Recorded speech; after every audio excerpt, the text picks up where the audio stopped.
のささやきの朗読や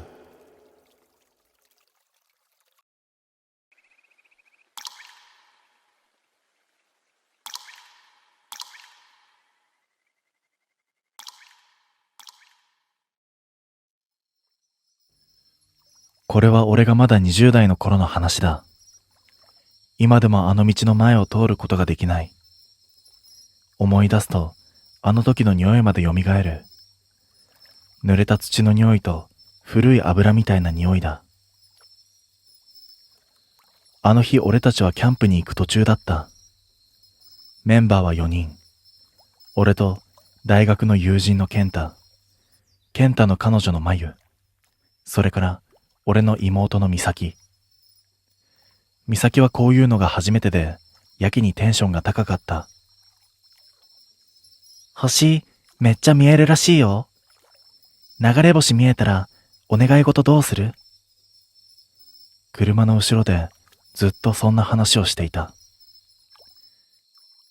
山に入ったのは夕方だった。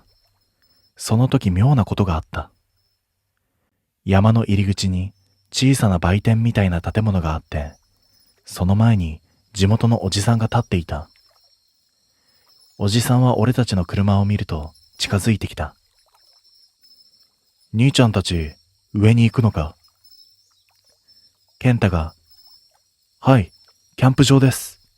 と答えると、おじさんは少し黙ってからこう言った。霧が出たら夜は走らん方がいいぞ。この山はな、道が変わる。冗談みたいな言い方だった。でも、おじさんは笑っていなかった。いや、一本道だから迷わないですよ。そう言うとおじさんは、はっきり首を横に振った。迷うんじゃない。戻ってこれなくなるんだ。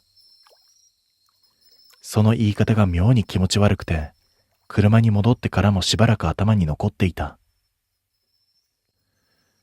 キャンプ場に着いた頃には、もう暗くなっていた。夜の山は思ったよりずっと暗い。音が多かった。虫の声、風の音、木が揺れる音。でも夜の9時を過ぎた頃、急に音が減った。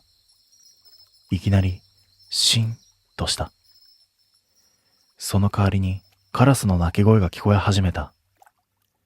夜なのに、カラスが鳴いていたんだ。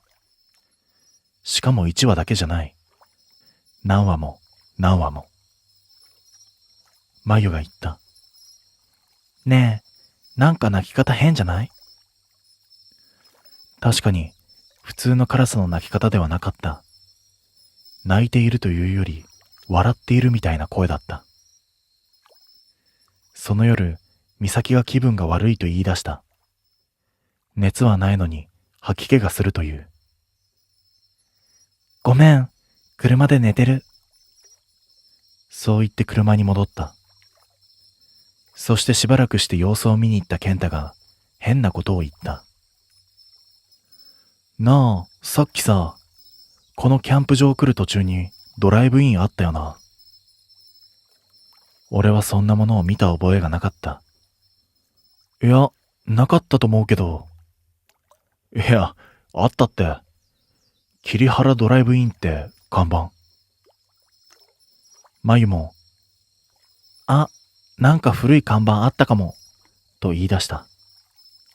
でも俺はどうしても思い出せなかった。結局、美咲の体調もあるし、その日の夜のうちに山を降りることになった。あの時、やめておけばよかったんだ。山道に入って10分くらい走った頃だった。急に霧が出た。本当に急だった。さっきまで普通に見えていた道がいきなり白くなったんだ。ヘッドライトをつけても前がほとんど見えない。ちょっと、やばくないかこれ。健太の声が少しこわばっていた。スピードを落としてゆっくりと走る。ガードレールがぼんやり白く浮かんで見えた。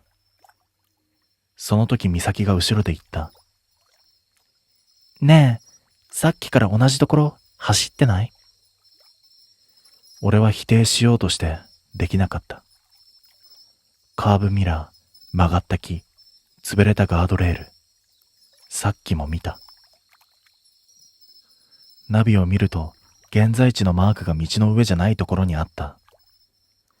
山の中の何もないところを指していた。その時だった。霧の中に光が見えた。黄色い、ぼんやりとした光。近づくと建物だった。横に長い、古い建物。看板が出ていた。ドライブイン、桐原。健太が小さく言った。やっぱり、あった。駐車場に入るとやけに広かった。でも、車は一台も止まっていなかった。エンジンを切った瞬間、妙なことに気づいた。カラスの声も、虫の声も、風の音も、何も聞こえなかった。音が何もなかったんだ。まゆが小さな声で言った。ここ、やめない？俺もそう思った。でも、美咲がかなりしんどそうで、少し休ませよう、ということになった。入り口は古いガラス戸だった。すりガラスで中がよく見えない。ドアを開けると、カランと鈴の音が鳴った。その音だけがやけに大きく響いた。店の中は思ったより広かった。古い食堂みたいだった。壁には色あせたメニュー、天井の少し暗い蛍光と、誰もいないテーブル席。でも奥のカウンターに一人だけ女が立っていた。長い髪で顔がよく見えなかった。女はゆっくりと頭を下げて言った。いらっしゃいませ。その声を聞いたとき、なぜか少しだけ安心した。人がいた、と思った。でもその後すぐに変なことに気づいた。店の中の壁に大きな鏡があった。そこには俺たち4人が映っていた。でも鏡の中の俺たちの後ろにもう一人知らない男が立っていたんだ。俺は思わず振り返った。でも後ろには誰もいなかった。もう一度鏡を見る。やっぱりいる。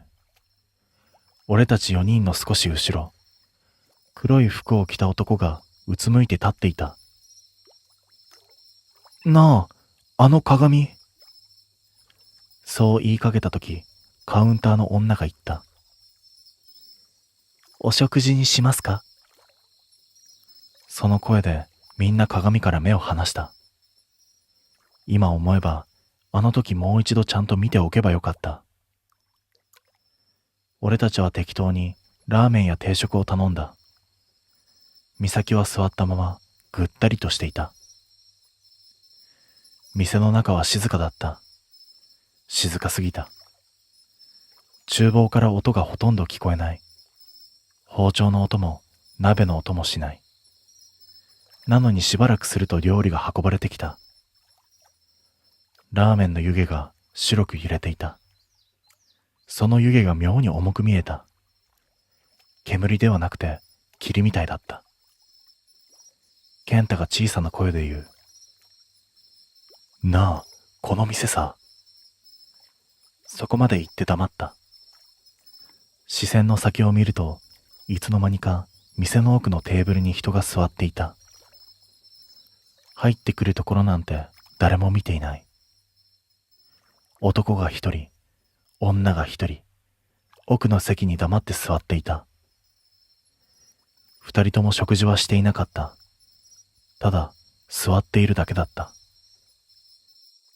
しばらくして、男の方がゆっくりとこっちを向いた。その顔を見て、健太が息を飲んだ。え？男の顔が健太にそっくりだったんだ。髪型も、服も、顔も。でも何かがおかしかった。目だった。瞬きを全くしていなかったんだ。ずっと目を開けたまま健太の方を見ていた。するとまゆが震えた声で言った。ねえ、帰ろうよ。もう俺も無理だと思った。ラーメンにも誰も手をつけていなかった。席を立って出口へと向かう。ガラス戸に手をかけてその時に気づいた。外の駐車場に車が増えていたんだ。俺たちの車の後ろに車が一台止まっていた。それは古いセダンだった。だけどやけに古い型だった。さっきあんな車あったっけ？誰も答えなかった。その時店の奥から椅子が動く音がした。さっきの健太にそっくりな男が立ち上がっていたんだ。ゆっくりこっちに歩いてくる。コツコツと靴の音が鳴る。健太が小さな声で言った。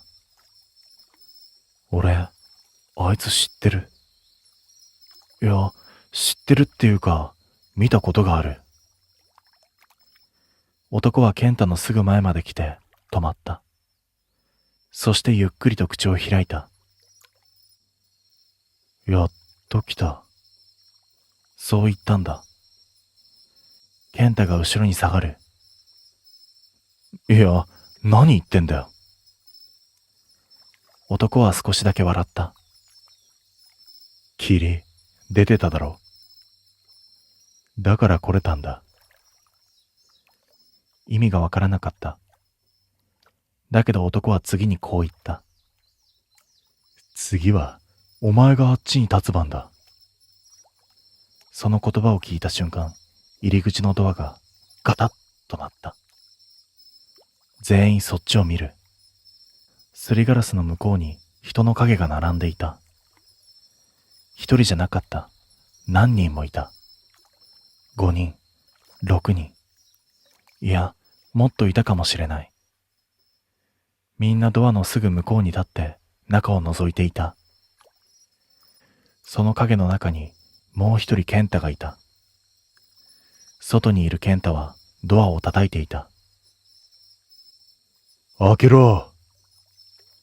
声が聞こえた。外の健太が叫んでいる。俺を中に入れろ。店の中の健太が真っ青な顔で外の自分を見ていた。その時カウンターの女が静かに言った。順番がありますから。店の中にいる全員が一斉にその女の方を見た。すると女はゆっくりと続ける。霧の日にここに来た人は帰れませんよ。外にいる人が一人入ると、中にいる人が一人外に出ますから。誰も何も言えなかった。だが女は最後にこう言った。だから席が決まっているんです。気づくと店のテーブルの上に札が置いてあった。一番奥の席に小さな札があった。そこにこう書いてあった。健太様。店の一番奥の席に健太様と書かれた札が置いてあった。健太はそれを見たまま動かなかった。顔色がさっきからずっと白かった。外ではもう一人の健太がドアを叩き続けていた。開けろよ。寒いんだよ。早く入れてくれ。ガラス戸が揺れていた。でも誰も動けなかった。するとカウンターの女が静かに言う。座ってください。健太は首を横に振った。嫌だ。俺は帰る。そう言ってドアに向かって歩いた。すると外の健太が嬉しそうに笑った。ガラス越しにはっきりと見えた。外の健太は笑っていたんだ。口が裂けるみたいに大きく。健太がドアに手をかけた瞬間、店の奥にいたもう一人の健太が言った。開けるな。声は小さかった。でもはっきりと聞こえた。開けたら、お前が外に立つ。健太の手が止まった。奥にいる健太がゆっくりと言った。俺は、お前だよ。去年ここに来たんだ。店の空気が急に冷たくなった気がした。奥の健太はゆっくりと話し始める。大学の帰り、霧が出てさ、この店に入ったんだ。俺たち4人だった。そこで奥の健太は俺の方を見た。良介、お前もいた。心臓がドクンとなった。でも帰れたのは3人だけだったんだ。1人残った。そう、それが今の俺だ。頭の中がぐちゃぐちゃになった。眉が震えながら言う。じゃあ、外にいる人って。奥の健太がうなずいた。次に入る人。入ったら誰かが外に行くんだ。外に出たやつは霧の中をずっと歩く。次の霧の日までずっとだ。その時後ろで椅子が動く音がした。振り向くとカウンターの女がこっちを見ていた。さっきまで髪で隠れていた顔が見えていた。顔の半分が黒かった。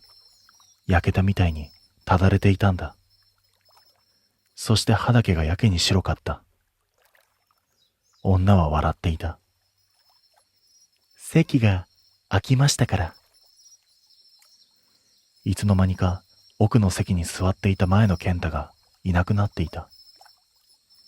代わりに入り口の外に影が一つ増えていた。外にいる影は5つになっていた。そのうちの一つがガラスに顔を押し付けて中を見ていた。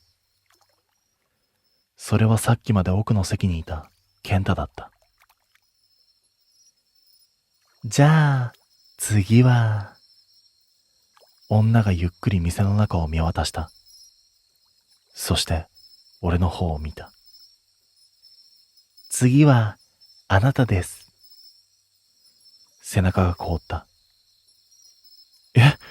嘘だろ。俺、何もしてないよ。女は首をかしげた。霧の日に、ここに来ましたよね。それで十分です。外を見ると、俺の車の後ろに車が何台も並んでいた。古い車、錆びた車、窓の内側から誰かが叩いた手の跡。その中に見覚えのある車があった。俺の車と同じ車だったんだ。もちろんナンバーも同じだった。その車の運転席に誰かが座っていた。でもよく見ると、それは俺だった。そして外の俺がこっちを見ていた。そして口の形でこう言った。やっと交代だ。その瞬間、店の中の照明が一瞬消えた。真っ暗になって、次に電気がついたとき、俺は店の外に立っていた。霧の中だった。目の前にはドライブインがあった。すりガラスの向こうに人影が見えた。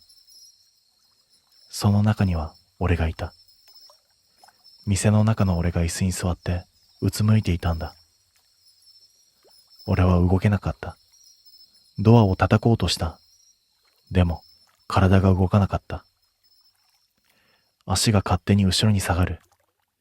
霧の中に道が続いていた。歩きたくはなかった。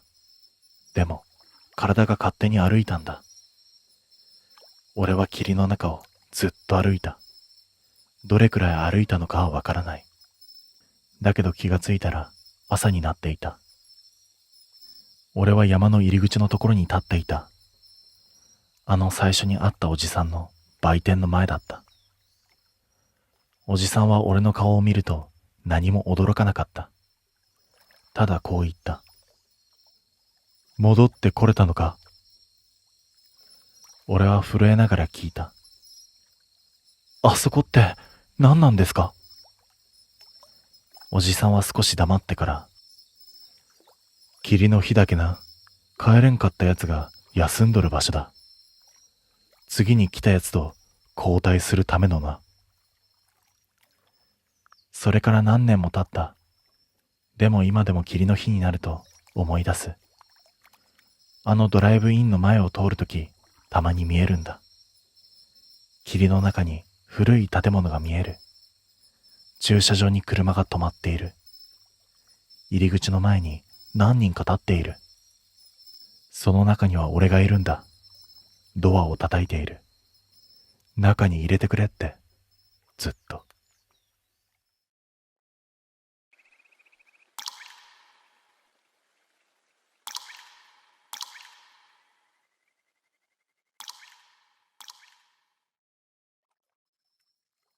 これは俺が長距離トラックの運転手をやっていた頃の話だ。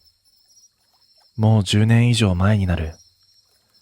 当時俺は関東から関西まで荷物を運ぶ夜便を担当していて、だいたいいつも深夜の2時とか3時に参道を走っていた。夜の参道ってのは本当に何もない。街灯もないし、店もない。通る車も少ない。あるのはずっと続く暗い道と、ヘッドライトに照らされる白いセンターラインだけ。慣れてくると眠気との戦いになるから、運転手はみんな自分なりの休憩ポイントをいくつか決めている。この先の自販機で休むとか、このパーキングエリアで仮眠をするとか、そういうのだ。運転手同士って無線や休憩所でよく情報交換するんだよ。どこのラーメンがうまいとか、どこの駐車場は広いとか、どこどこの道は夜中に鹿が出るとか。その中にこういう話があったんだ。〇〇峠の手前にあるドライブイン。あそこにだけは絶対に止まるな。最初にその話を聞いたときに俺は笑った。はは、出るんですか？幽霊。そう言ったら、年上の運転手が少しだけ黙ってから言った。幽霊、だったらまだいいんだけどな。そう言って、その人はそれ以上何も話さなかった。その場にいた他の運転手も誰も詳しく説明はしなかった。ただ、あそこはやめておけ。夜は入るな。特に一人の時は絶対に入るな。みんな同じことだけを言う。理由を聞いても、いいからやめとけ。そのうちわかる。入らないのが一番いい。これしか言わないんだ。でもこういうのって逆に気になんだろ？何回か同じ道を走っているうちに、問題のドライブインの場所はすぐに分かった。山に入る手前、大きなカーブを曲がった先の左側。古い2階建てのドライブインだった。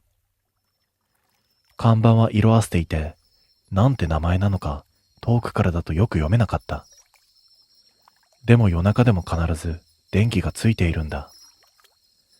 駐車場もやけに広い。なのに、いつ通っても車がほとんど止まっていないんだ。トラックが一台もないドライブインなんて、長距離やっていると逆に不自然なんだよ。普通は1台や2台必ず止まっているからな。初めてその店の前を通った時、俺は少しだけスピードを落として横目で駐車場を見た。自販機の明かり、入り口の蛍光とガラスに映る白い光。その時変な感じがしたんだ。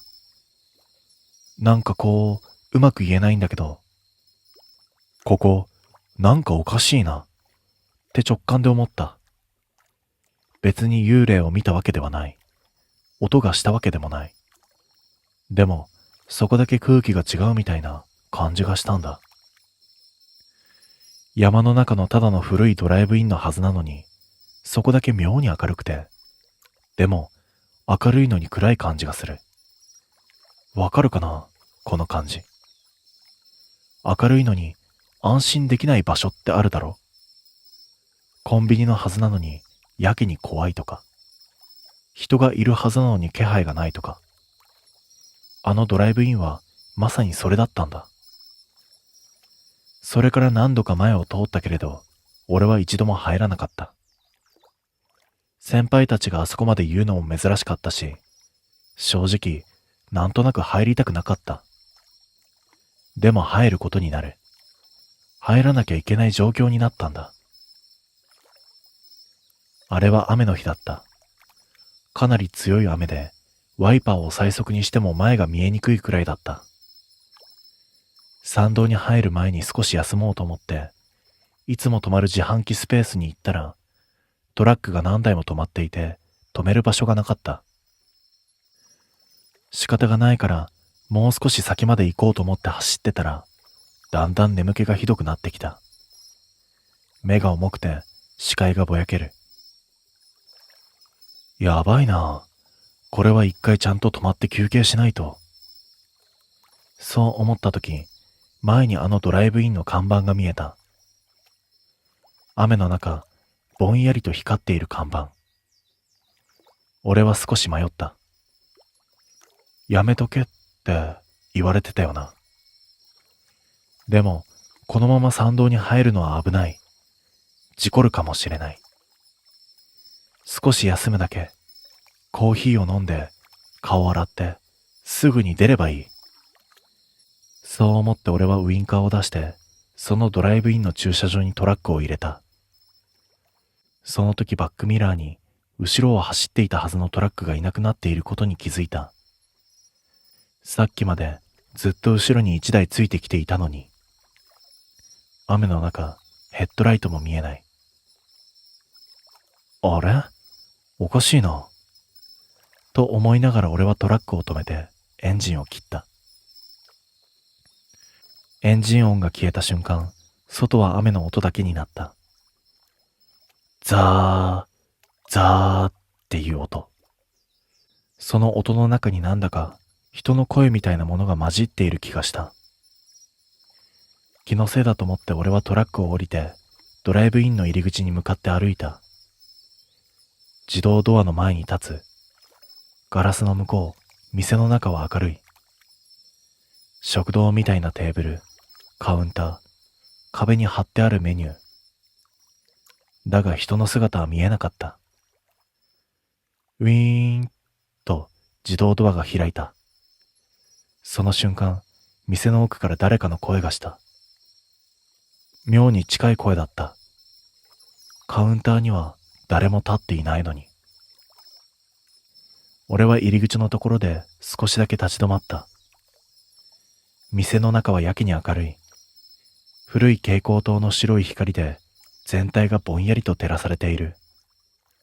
昔ながらのドライブインって感じで、4人掛けのテーブルがいくつか並んでいて、壁には色あせたメニューの札が貼ってある。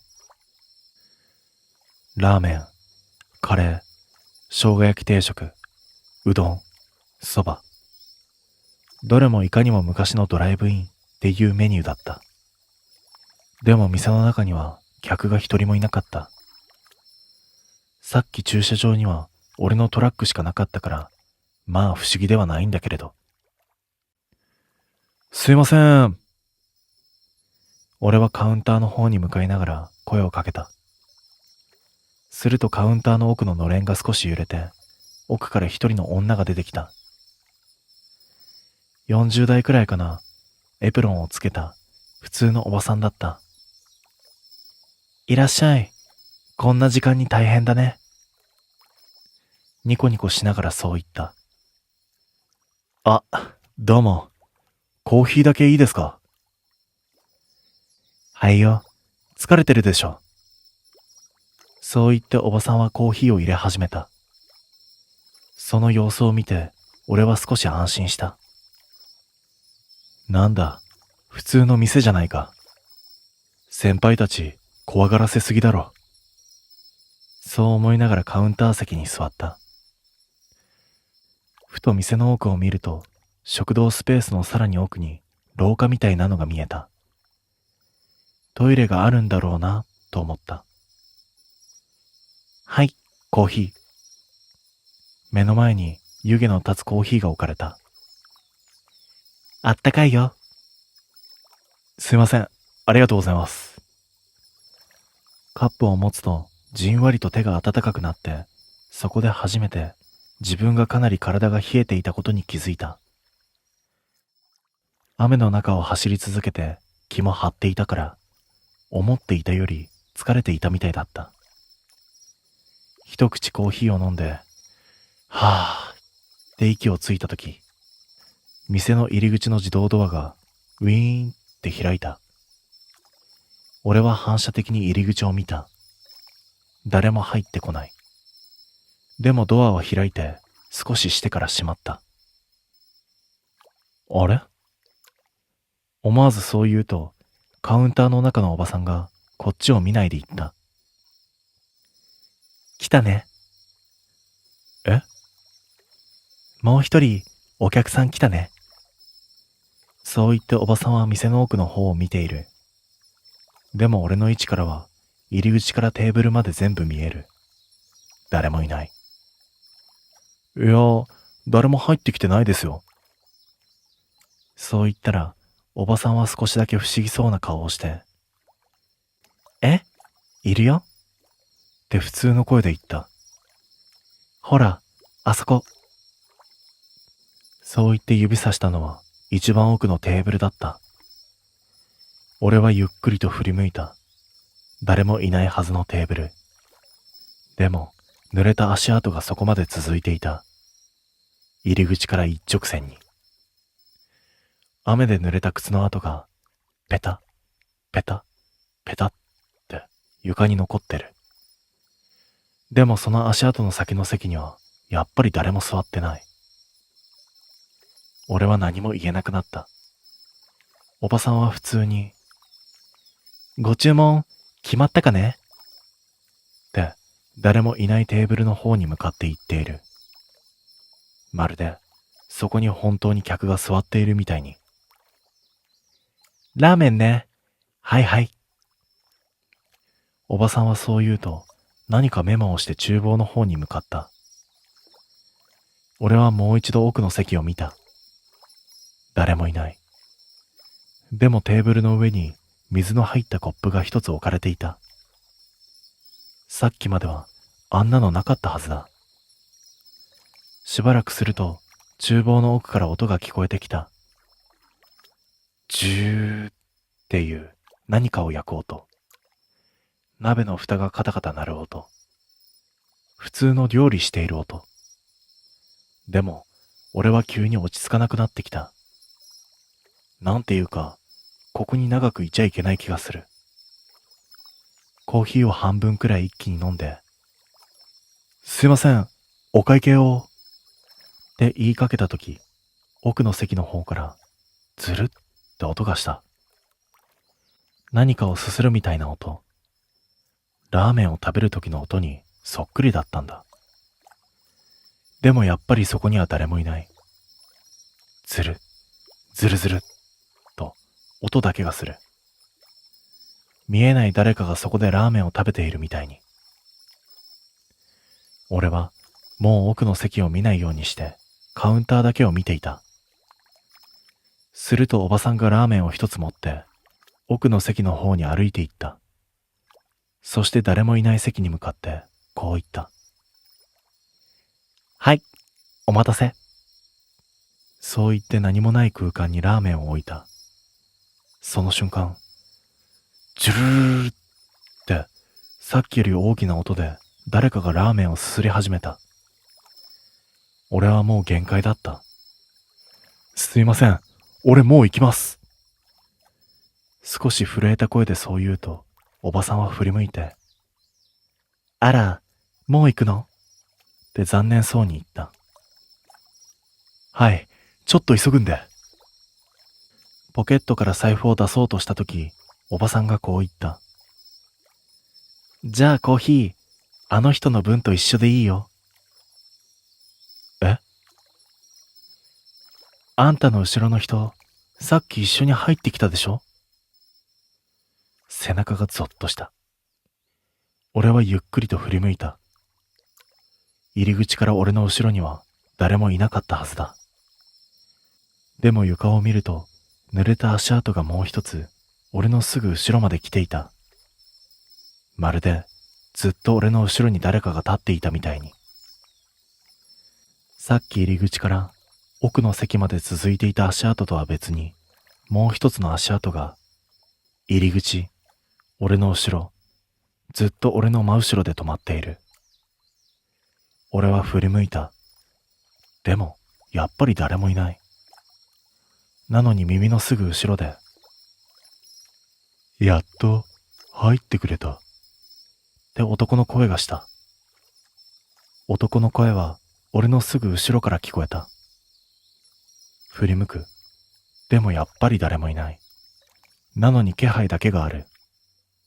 すぐ後ろに誰かが立っている気配。俺は何も言えなくなって、そのまま固まってた。するとカウンターの中のおばさんが、こっちを見て笑いながら言った。よかったねー。その人、ずっと待ってたんだよ。え？待ってた？声がうまく出なかった。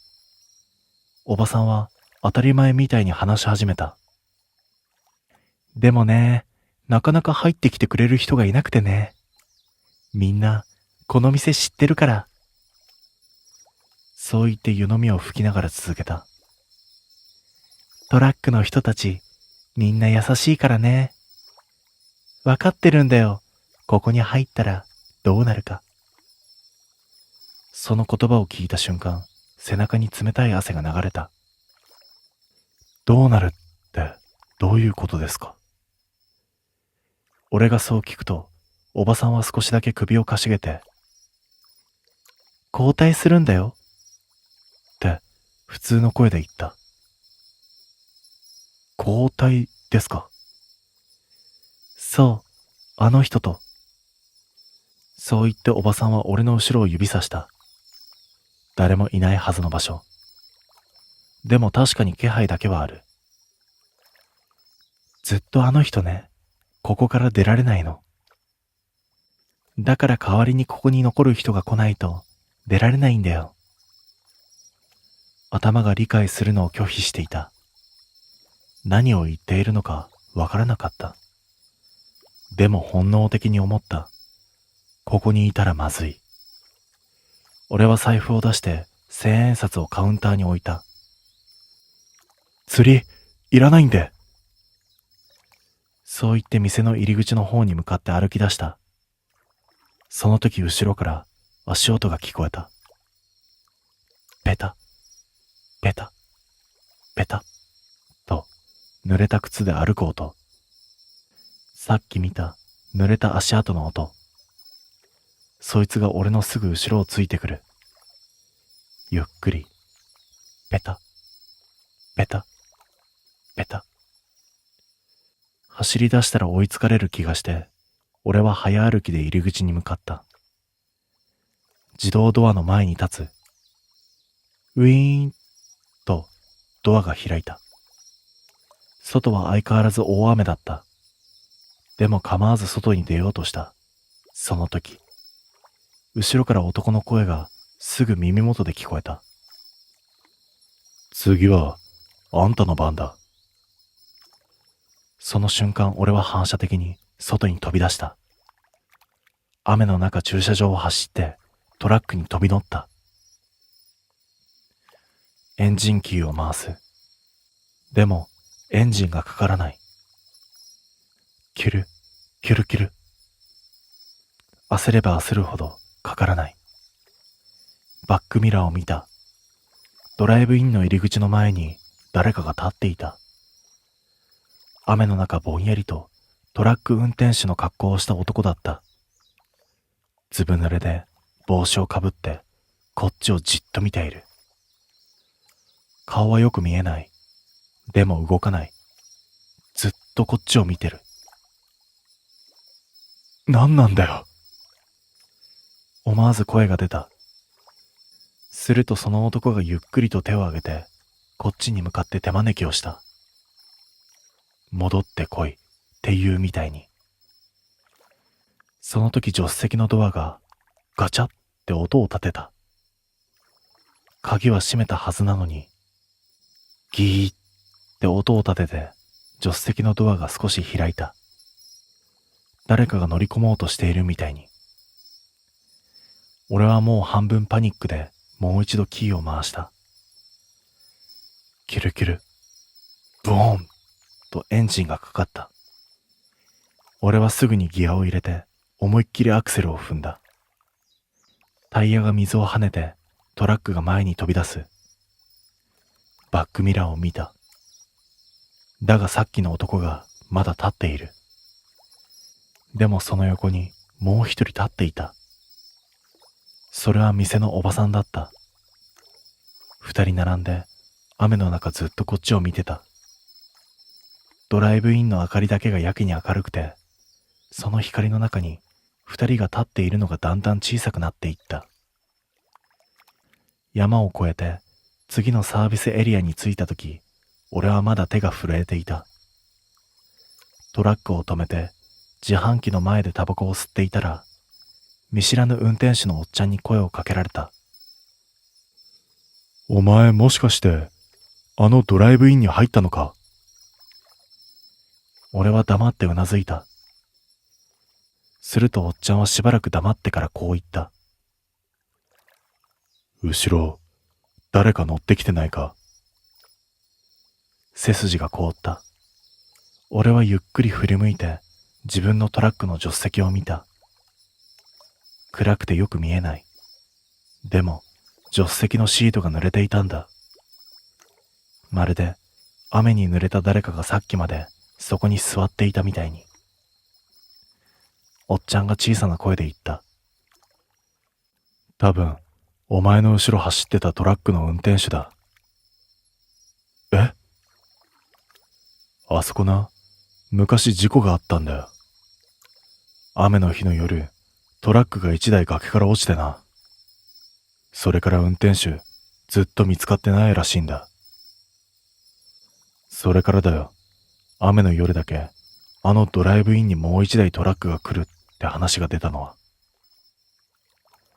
おっちゃんはタバコを捨てて足で踏み消した。多分あいつ、ずっと次の運転手を待ってるんだよ。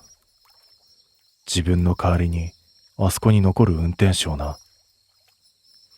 だから俺たちはあの店には入らない。後ろにトラックがついてきている夜は特にな。俺は何も言えなかった。その日以来、俺はあの道を通るとき、必ずバックミラーを見るようになった。雨の日の夜、山に入る前、ずっと後ろを走ってくるトラックがいないか確認する。もしずっと同じ距離でついてくるトラックがいたら、俺はどんなに眠くてもあのドライブインだけには絶対に入らない。あそこに入ったら、今度は自分が雨の夜駐車場に立って次の運転手を待つ側になるかもしれないから。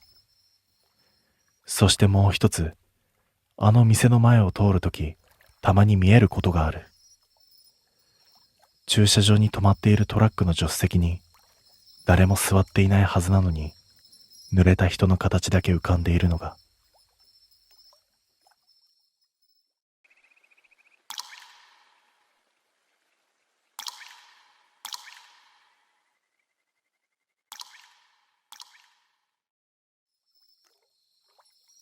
あれは今から2年くらい前のことです。大学時代の友人と3人で深夜のドライブに出かけたんです。大した目的があったわけではありません。その日は金曜の夜で仕事終わりに集まって、誰かが海でも見に行くかと言い出して、なんとなくそのまま高速を使わず下道で県境の方まで走ることになりました。メンバーは運転していたのが匠、助手席に私、後ろにシンジ、この3人でした。匠は昔から運転が好きで、真治は怖がりなくせに階段が好きで、私はそういう2人に付き合っているだけという感じでした。夜の11時を回る頃には街の明かりもだいぶ少なくなってきていて、道路沿いの店もほとんど閉まっていました。コンビニの明かりを最後に見たのがいつだったのか思い出せないくらい賛同ばかりになっていたと思います。腹減ったなぁと後ろから真治が言いました。さっきコンビニ寄ればよかったのに。私がそう言うと真治は少し不満そうに、だってもうちょい走ればなんかあるって言ったじゃんと匠に文句を言いました。匠は笑って、ナビ見たらこの先に店っぽいのあるぞと答えたんです。私はその時ちらっとカーナビの画面を見ました。青黒い地図の上に細い参道が一本伸びていて、その先に小さなフォークとナイフのマークが出ていました。店の名前も表示されていました。ドライブイン三崎。聞いたことのない名前でした。こんな山の中に？私がそう言うと、匠は肩をすくめて、昔からある店なんじゃない？と言いました。真治は後ろから身を乗り出して、逆にいいじゃん。そういう古いドライブイン、俺好きだわ。なんて言っていました。でもそのあたりから少しずつ変な感じがあったんです。道路はずっと同じような参道なのに、ナビの到着予定時刻がなかなか縮まらない。5分。次に見ても5分。また少し走ってもまだ5分。これ、ちゃんと近づいてる？私がそう言うと、匠も少し気になったのか、画面を見て、あれ？と小さく言いました。確かに進んではいるんです。車の現在地の矢印は動いている。でも、目的地までの距離だけが妙に曖昧というか、一定のまま張り付いている感じがしたんです。真治が半分ふざけて、それ、あれじゃない？つかないやつ。と言いました。何それ？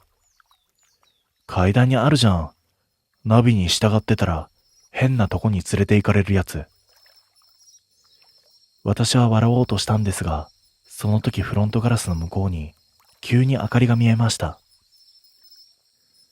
参道の先、右カーブを抜けた先に黄色っぽいぼんやりとした明かり。あまり明るくない。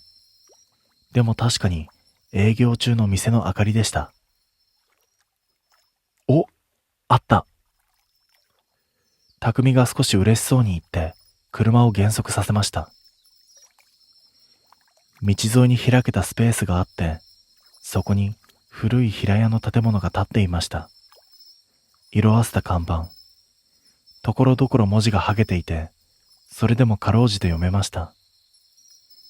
ドライブイン、三崎。確かにナビの表示と同じでした。駐車場は広めでしたが、車は一台も止まっていません。夜中だから不思議じゃない。そう思ったんですが、店内に明かりはついていて、入り口の横には営業中の札も下がっていました。ただ妙に静かでした。山の中だから静かなのは当然なんですけど、そういう静けさではない。虫の声とか、風の音とか、遠くの川の音とか、そういう夜の音が何も聞こえないんです。エンジンを切った瞬間、それがよくわかりました。シンとしていました。真治が小声で、なんか、やだな、と言いました。さっきまで調子に乗っていたくせに、こういう時だけは敏感なんです。匠は気にせずにドアを開けて、早く行こうぜ、と先に降りました。私も続いて降りましたが、空気が妙に冷たかったのを覚えています。季節は初夏だったはずなのに、その店の周りだけ秋の終わりみたいな冷え方をしていました。入り口の自動ドアはありませんでした。ガラスの引き戸で、匠が手で横に開けると、鈴が一つ、チリンと鳴りました。その音だけが妙にはっきりと耳に残りました。中は思ったより広かったです。4人掛けのテーブルがいくつかあって、壁際には古い漫画本の棚、窓際にはカウンター席、レジの横には厨房につながる小窓がありました。昭和の名残がそのまま残っているような古いドライブインでした。けれど、店員がいない。すいません、と、匠が声をかけると、少し間があってから厨房の奥の暗がりから女の人が出てきました。50代か60代くらい。痩せた人でエプロンをつけていて、髪は後ろで雑に束ねていました。いらっしゃい。そういった声は普通でした。でも、顔色がやけに悪かった。寝不足とか、そういう感じではなくて、古い写真みたいに色が薄いんです。まだ、大丈夫ですか？と私が聞くと、女の人は、ええ、とだけ言って、メニューを3冊無言でテーブルに置きました。メニューは想像以上に普通でした。カレー、ラーメン、生姜焼き定食、焼きそば、親子丼。そういういかにもドライブインらしいものばかり。値段も安かったんです。シンジが、なんか逆に当たりの店っぽいな、と言って少し安心したように笑いました。私もその時はちょっと考えすぎだったかなと思いました。3人とも温かいものを頼むことにして、私は味噌ラーメン、匠はカツカレー、シンジは肉うどんを注文しました。女の人は一度うなずいて厨房の奥へ戻っていきました。その背中を見ていて、私は一つだけ妙なことに気づいたんです。足音がしなかったんです。床は古くて歩けばきしみそうなのに、あの人は音を立てなかった。なあ。シンジが急に小さな声で言いました。この店、なんか変じゃない？今さら？いや、そうじゃなくてさ。シンジは窓の方を見ながら、車、なかったよな、と言いました。うん。なのに、外に誰か立ってるんだ。それを聞いて私と匠は同時に窓の方を見ました。窓ガラスの向こう、駐車場の端、街灯もない暗い場所に人影が一つ立っていました。男か女かもわからない。ただ、こちらを向いている。立っているだけ。客かな？匠がそう言いましたが、店に入ってくる様子はありません。そのままじっとこちらを見ている。シンジは明らかにビビっていて、いや、あれおかしいだろ、と声を震わせていました。私は立ち上がって、もう少しよく見ようと窓に近づきました。すると人影は、スッと横に動いて、店の裏手に消えました。走ったわけでもなく、歩いた感じでもない。暗闇に溶けるみたいに横に流れていなくなったんです。その時でした。すぐ後ろで女の人の声がしました。窓には近づかない方がいいですよ。驚いて振り返ると、いつの間にか店員の女が料理を持って立っていました。湯気の立つ器を3つ、無表情のままテーブルに置いていきます。私は思わず、今、外に人が、と言いかけました。でも女の人はそれを遮るように静かな声で言いました。夜は窓の外を見ない方がいいんです。それだけを言って、また厨房へと戻っていきました。3人ともしばらく黙っていました。匠が苦笑いして、変わった店員さんだな、と言ったんですが、その顔も少し引きつっていました。私は箸を割ってラーメンを一口すすりました。味は普通でした。ちゃんとあったかい。むしろ少しほっとするくらい普通の味でした。けれど、シンジだけは箸をつけませんでした。どうかした？そう聞くと、シンジはうどんの丼を見たまま、これ、とだけ言いました。何？見て。シンジがそっと指をさしたので、私も器を覗き込みました。うどんのつゆの表面に天井の照明が映っていました。その横にもう一つ、誰かの顔みたいなものがぼんやりと映っていたんです。私たち3人の位置からして、そんな角度で顔が映るはずがない。しかも、それはシンジの真後ろから覗き込んでいるように見えました。おい。匠が息を潜めました。シンジがゆっくりと振り返ります。誰もいません。でももう一度丼を見ると、その顔はなくなっていました。その瞬間、店の奥の壁にかかっていた古い時計が、ボンと一回だけ鳴りました。時刻を見ると、午前2時ちょうどでした。そしてカーナビの画面が何の前触れもなく点灯しました。車のエンジンは切ってあるのにです。店の入り口から見える駐車場の車内で、ダッシュボードの光だけが青白く浮かんでいました。その光が誰かを呼んでいるみたいに見えました。シンジがかすれた声で言いました。なあ、もう帰ろう。その時、厨房の奥から店員の女の人がはっきりとした声で言ったんです。今はまだ外に出ない方がいいですよ。その言い方が忠告というより、まるで決まり事を告げるみたいで、私はその時初めて、ここはただの古いドライブインじゃない、そう思いました。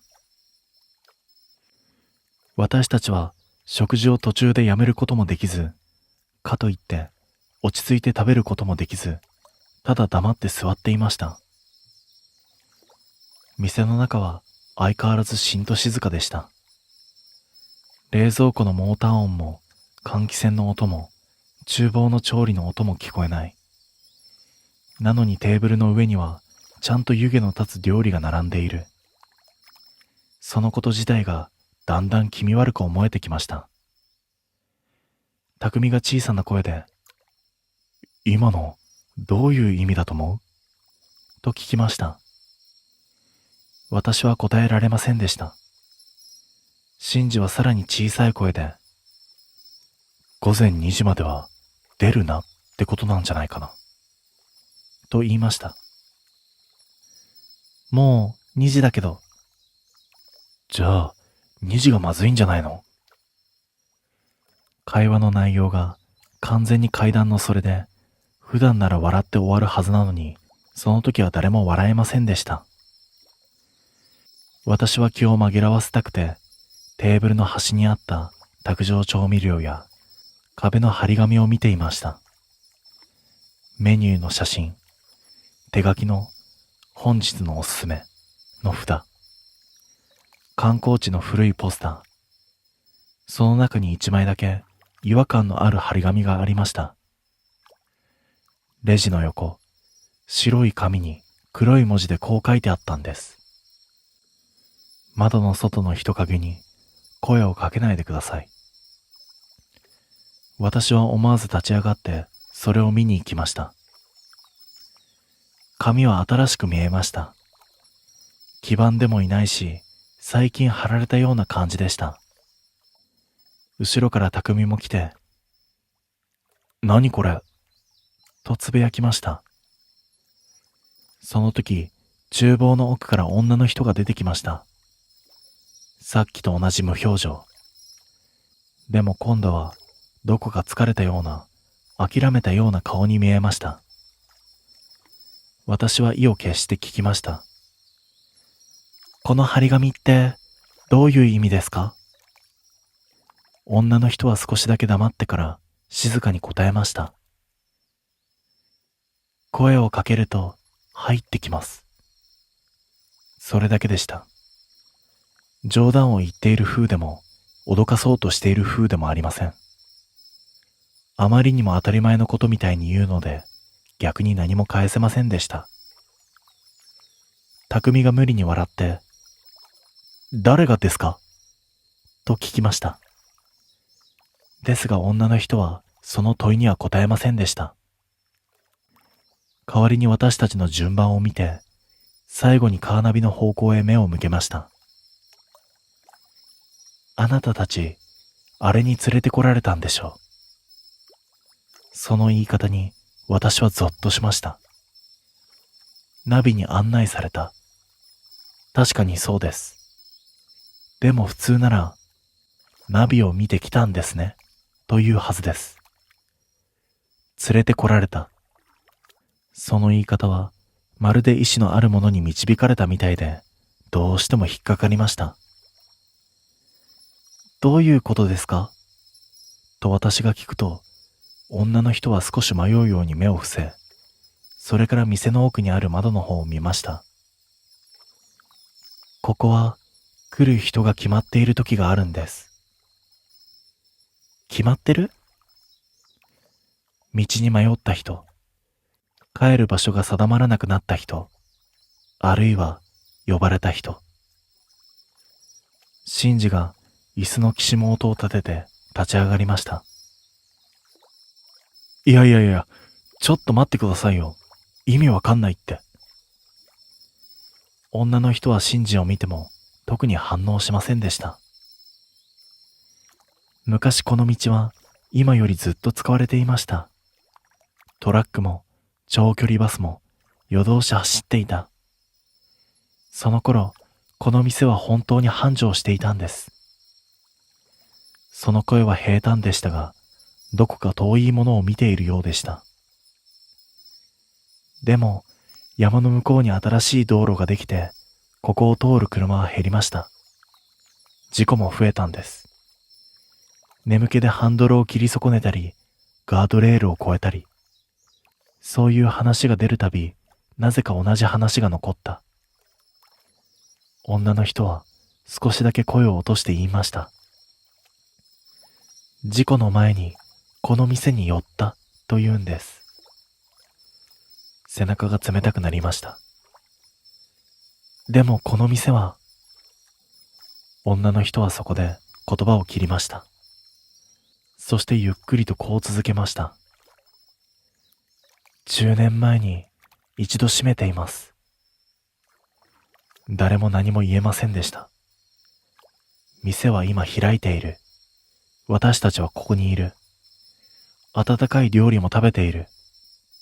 なのに10年前に閉めた。それはつまりどういうことなんだろう。閉めたってどういうことですか？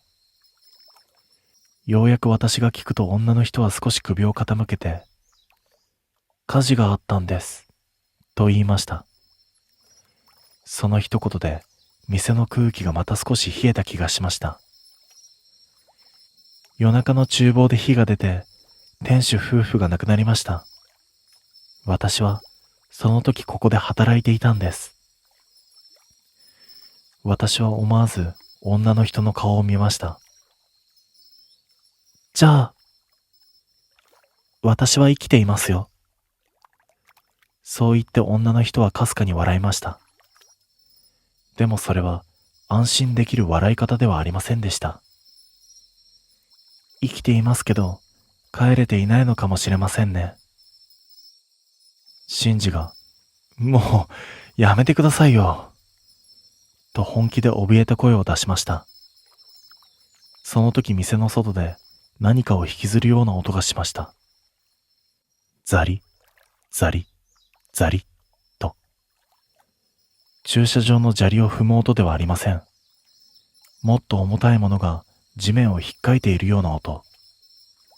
三人とも窓の方を見ました。でも、私はすぐ目をそらしました。張り紙を思い出したからです。窓の外の人影に声をかけないでください。女の人は小さく、見なくていい、と言いました。けれど匠は運転手だからなのか、車のことが気になったんだと思います。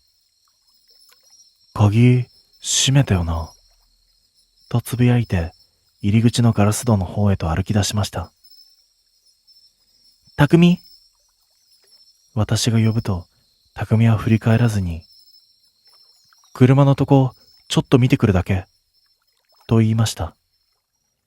その瞬間、女の人の声が鋭くなりました。ダメ！さっきまでとは違う、はっきりとした拒絶の声でした。匠は足を止めました。女の人は少し息を整えてから、低い声で言いました。2時から2時半までは、外に出ないでください。なんでですか？匠が聞くと女の人は、ガラス戸の向こうを見たまま言いました。この時間だけ、帰れない人が道に出るから。それが終わるのか終わらないかのうちに、入り口のガラスに、ペタッと何かが触れました。女の人の手みたいな白いもの。指が5本、はっきりと見えました。シンジが悲鳴を飲み込むような声を出して、私の腕をつかみました。ガラスの向こう側に誰かが立っていました。さっき、駐車場の端にいた人影です。今度はすぐ目の前にいる。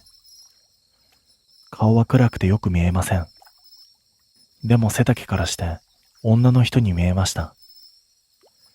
長い髪が肩から垂れていて、濡れているみたいに光っていました。その人影は中をじっと覗き込むように立っていました。声は出さない。ただガラスに手を当てている。女の人がほとんど祈るみたいな声で言いました。見ないで。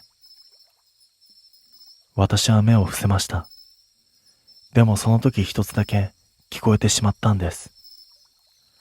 ガラス越しに女の声で、とても近く耳元みたいな距離で。ねえ、乗せて。全身の毛が逆立ちました。外にいるはずなのに、どうして耳元で聞こえるんだ。シンジも聞こえたらしく、青ざめた顔で首を横に振っていました。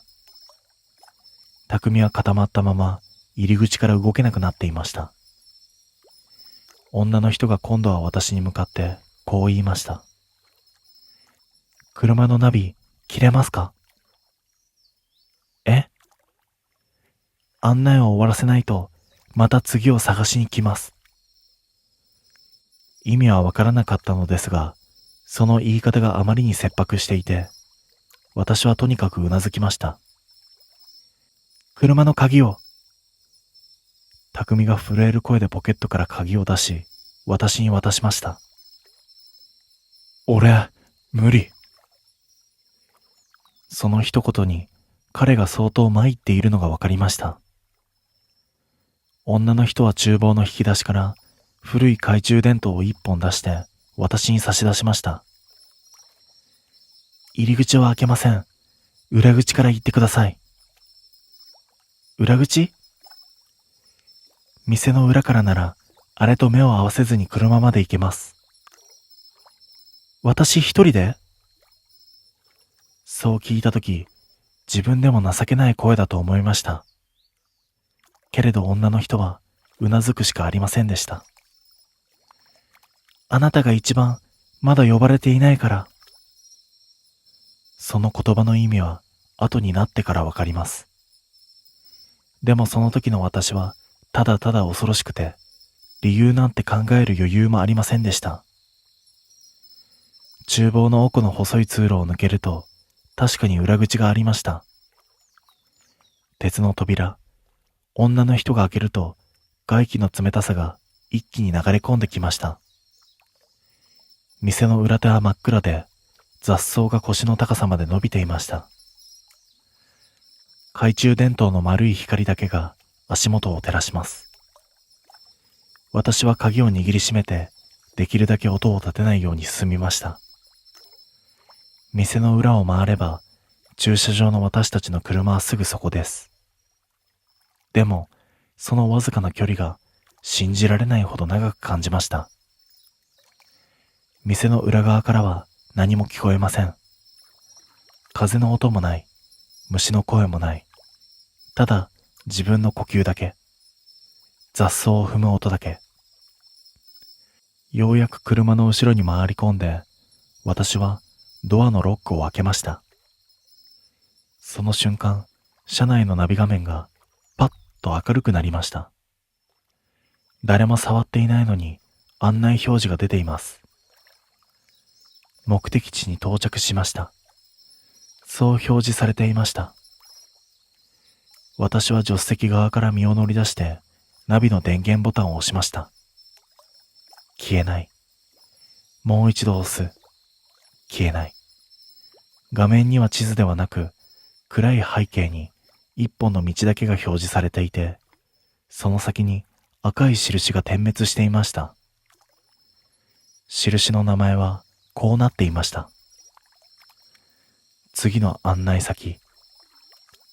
その瞬間、助手席の窓をコンと叩く音がしました。私は凍りつきました。すぐ横、窓の向こうに女の顔がありました。青白くて髪が濡れて張り付いていて、目だけが異様にはっきりとしている。その口が動いて笑ったように見えました。私は叫びそうになるのをこらえて、夢中でナビの設定画面を開きました。ルート解除、目的地削除、履歴消去。指が震えて何度も押し間違えました。窓を叩く音がコン、コンと増えていきました。まるで中に入れてもらう合図みたいに。ようやく案内を終了しますかの表示が出て、私はそれを押しました。画面が一瞬暗くなって、次の瞬間、バックモニターでもないのに、画面いっぱいに店の入り口の映像が映りました。ガラス戸の前に人が何人も立っていたんです。一人ではない。5人、6人、もっといたかもしれません。みんなこちらを向いて黙って立っている。その中に店員の女の人の姿まで見えました。私は混乱しました。女の人は今、店の中にいるはずです。じゃあ、画面に映っているあれは何だ？しかもその人影たちは少しずつこちらへ歩き始めていました。私は反射的にエンジンをかけようとしました。でも鍵は私が持っているだけで差し込んではいない。当然動くはずもない。その時、助手席の窓のすぐ外で、さっきと同じ女の声がしました。次は、あなたが案内する番。私は悲鳴を上げて、ドアを開けて飛び出しました。そして、懐中電灯を落としながら、店の裏口へ向かって、無我夢中で走ったんです。店に戻った時、私は半分泣いていました。裏口から飛び込むと、シンジがすぐに駆け寄ってきて、どうだったと聞きました。私は息が切れてうまく喋れませんでした。それでもなんとか、ナビで、変で、人が、と伝えると、女の人は静かに目を閉じました。やっぱり、その一言に、私はようやく少しだけ怒りが出ました。やっぱりって何ですか？あれ、何なんですか？すると女の人は、今度は逃げずに答えました。道に置いていかれた人たちです。置いていかれた？事故で亡くなった人、家に帰れなかった人、誰にも見つけてもらえなかった人、そういう人が道の途中に残ることがあるんです。その言い方は昔話をするみたいに静かでした。でも残ったものは自分で行き先を決められません。だから道具を使うんです。標識や明かりや一番多いのはナビです。私はさっき見た画面を思い出して背筋が寒くなりました。行き先をなくした者が次の行き先を探しているんです。一人見つけるとまた一人、そして道の途中に増えていく。シンジが震える声で言いました。それって俺たちどうなるんですか？女の人は時計を見ました。壁の古い時計。針は2時20分を指していました。2時半までここにいられれば大丈夫です。ここは大丈夫なんですか？私がそう聞くと、女の人は少しだけ店内を見回して、この店も店の途中みたいなものですから、と言いました。その答えは理解できたような、できないようなものでした。でも少なくとも今は、この店の外よりはマシなんだとわかりました。私たちは入り口から離れた奥の席に移動して、3人とも固まるように座りました。店員の女の人は入り口の近くに立ったまま外を見ていました。その姿を見ていて、私はあることに気づきました。この人、さっきから一度も自分の名前を言っていない。あなたは？そう声をかけると、女の人は振り返らずに、知恵です、と答えました。ずっとここにいるんですか？ええ。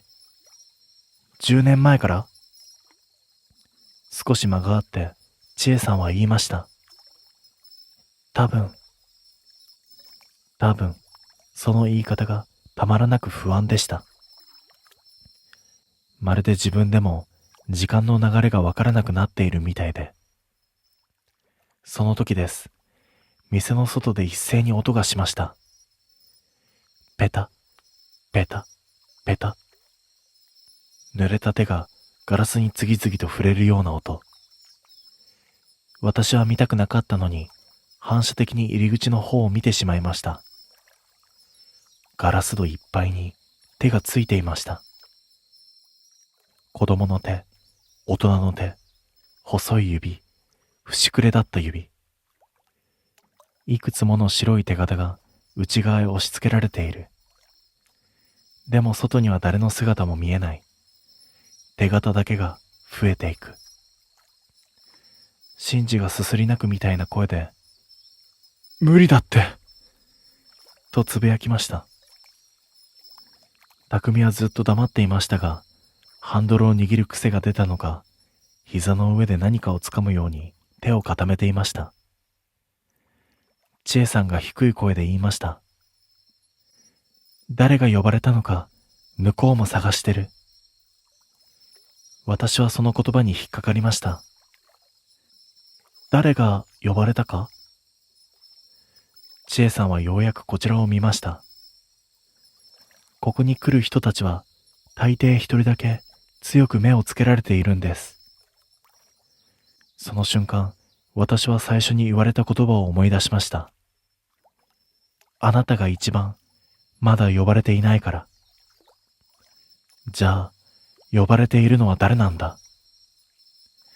私とシンジは同時に匠を見ました。匠は顔を上げませんでした。ただ小さく舌打ちをして、言うつもりなかったんだけど、とつぶやきました。その声で店の空気が変わりました。私は嫌な予感がしました。すると匠はしばらく黙った後、やっと話し始めました。この道初めてじゃないんだよ。去年の夏にも一人で通っているんだ。私は何も知りませんでした。シンジも初耳だったようです。匠は目を伏せたまま、ぽつり、ぽつりと続けました。その時も夜で眠くて、ちょっと居眠りしかけたんだ。ガードレールにすって危うく落ちるとこだった。その時道の脇に女が立っているのが見えたんだ。びっくりしてハンドルを戻してなんとか止まったけれど、降りて確かめる勇気はなかった。そしてそのまま逃げたんだ。千恵さんが静かに聞きました。何があったか見ましたか？匠は首を横に振りました。いや、でも。そこで彼は初めて本当に苦しそうな顔をしました。あの時、バックミラーに映ったんだよ。女が一人じゃなかった。ガードレールの下にもう一台車が落ちていたんだ。シンジが息を飲みました。警察には言ってない。その答えにしばらく誰も言葉が出ませんでした。匠はかすれた声で言いました。事故を見たのか、ただの見間違いだったのか、自信がなかったんだ。変なことを言って面倒になるのも嫌で、そのままにしたんだ。千恵さんがとても静かな声で言いました。見つけてもらえなかったんでしょうね。責めるわけでもなく、ただ事実を置くみたいな言い方でした。匠は両手で顔を覆いました。その時店の外から女の笑い声が聞こえました。とても楽しそうな、でも人間の声とは思えない軽さの笑いでした。入り口のガラス戸の向こうに今度ははっきりと姿が現れました。あの女です。髪の濡れた青白い顔の女。その後ろにさらに何人もの人影が並んでいる。女は口を開き、ガラス越しにこう言いました。返して。声は小さいのに、店の中のどこにいても聞こえるみたいにはっきりと届きました。見たのに言ったでしょ。匠の肩が大きく震えました。私たちを見たのに、シンジが、匠と呼びました。けれど匠は返事をしません。ただうつむいたまま、何度も小さく、ごめん、ごめん、とつぶやいていました。千恵さんが入り口の前に立ち、女に向かって言いました。ここは通さない。すると女は、ゆっくりと首を傾けました。あなたも、まだそこにいるの？その言葉に、千恵さんの表情が初めて崩れました。ほんの一瞬だけ、ひどく悲しそうな顔になったんです。私はその時ようやく気づきました。この人ももしかしたら。その先を考えた瞬間、店の照明が一斉に落ちました。真っ暗。シンジが叫び、私も思わず椅子にしがみつきました。次の瞬間、レジの上の非常灯だけがついて、店内を青白く照らしました。その薄暗い光の中で入り口のガラス戸が少しだけ開いていました。誰かが中に入ってきたんです。足音はしません。でも床の上を何か冷たいものが滑る気配がゆっくりとこちらへ近づいてくる。千恵さんの声がしました。目を閉じて。私たちは言われた通りに目を閉じました。見たらダメだ。そう思いました。近い。もうすぐそこにいる。濡れた髪の匂いみたいな生ぬるい水の気配が漂ってきます。そして私のすぐ前ではなく、匠の真正面でそれが止まったのがわかりました。女の声。今度はとても優しく。帰り道を教えて。匠が声を出しました。知らない。嘘。知らない。わからないんだよ。暗かったし、怖くて。でも言った。ごめん、ごめん。そのやりとりを私は目を閉じたまま聞いていました。ですが、何もできませんでした。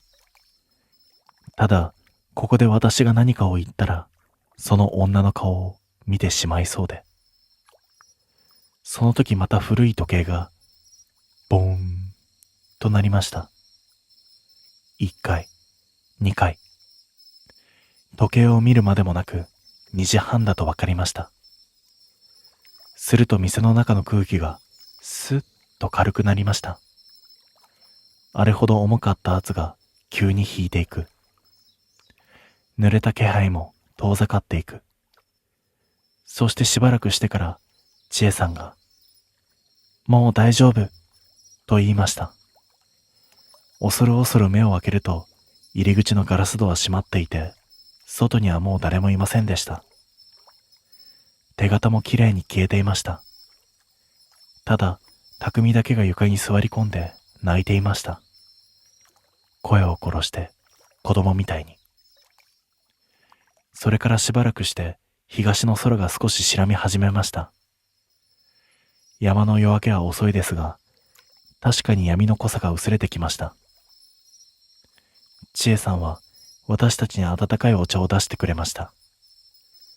そのお茶の湯気を見たとき、初めて、ああ、まだ生きているんだ、と思えたのを覚えています。匠は顔を上げて、警察、と答えました。去年のこと、ちゃんと話す。見間違いでもいいから、あの場所を伝える。